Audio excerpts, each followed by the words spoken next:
think you know the story of Little Red Riding Hood.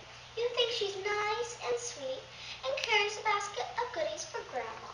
Well, this poem tells a whole nother story. Little Red Riding Hood and the Wolf by Roald Dahl. As soon as Wolf began to feel that he would like a decent meal, he went and knocked on Grandma's door. And when she opened it, she saw the sharp white teeth and this horrid grin. And the wolf said, "May I come in?" Poor Grandma was terrified. "He's gonna eat me up," she cried. And she was absolutely right. He ate her up in one big bite. But Grandma was small and tough.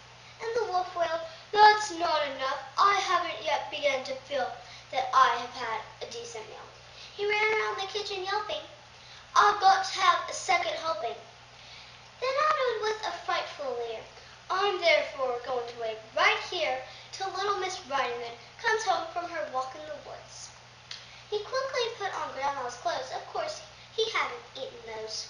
Dressed himself in a coat and hat, and put on shoes, and after that he even brushed and curled his hair, and sat himself in Grandma's chair.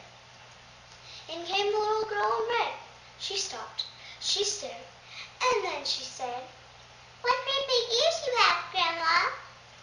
"All better to hear you with," the wolf replied.